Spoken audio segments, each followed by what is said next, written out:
Jace appeared in my life via a friend of mine who I was working on another movie with, actually. And he was like, I was like, what are you reading? You know, because as actors, sometimes we just wander around sets with other scripts just to sort of make it seem that we're really important. As you would. Exactly, going, yeah, no, this isn't the only thing I've got going on, just so that you know. I actually write scripts just so that I can do that sometimes. And so I was like, what is that? And he told me, he was like, oh, it's this movie based on a series of books, City of Bones, you know, I want to play Jace. I was like, great, character sounds wicked, you know, dude, that would be great for you. Okay. And then I sort of just forgot about it. And then it came back to me. He came back to me via, I was in Los Angeles for pilot season, and I was asked, it was the day before I was due to leave to go back home, back to England, and I was asked to go in, and I was like, sure. And the sides were like, said, the description of Jace was, he's a cross between Spider-Man and Jim Morrison.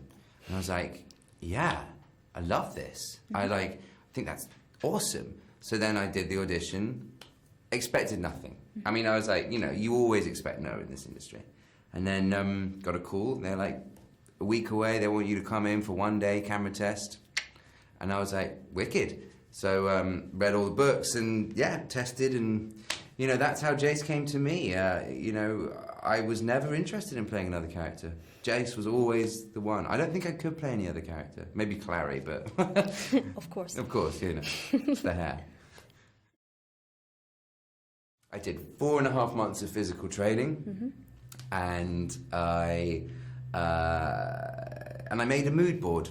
I made a mood board of pictures of fan art, of pictures of myself, of pictures of inspirations for Jace's aggression I found came from James Hetfield of Metallica, Kurt Cobain, and then he has this sort of vulnerability that Heath Ledger had, and that River Phoenix had, and that young Johnny had, and young, you know, particularly even like young Ryan Gosling. So I just had that, and that, I had that up in my trailer every day. I sort of was like, who am I going to be today? Yeah.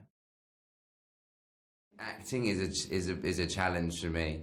I find it very difficult. It's not something that comes very naturally to me. Okay. I love to do it, and I love to work at it, and I love to push myself.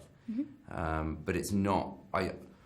I'm very self-deprecating. I'm very self-critical, and performance only enhances that, because I'll be the guy that goes behind the monitor and goes, no, I can't. That's not good enough. We have to do it again. And Harold would be like, no, it's fine. And be like, no, that's we can't use that. We have to go again. Or I'll just get really grumpy.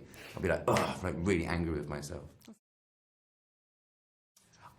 Yeah, kind of. But we can never reach perfection. It's like, it's not about making it perfect, because I don't know if I could ever make it perfect. It's about just feeling it. Like, there's a couple of scenes in the movie where I'm just like, I remember shooting it and I was just like, I'm just feeling this. Yeah. And it comes across in the film. I'm like, that's great. You know, I'd rather those moments than me sit there being like, oh, you're such a moron, Jamie, and like, you know? I thought, oh no. I thought, that's not true. They'll fix that. They'll fix that up in subsequent books, which they do.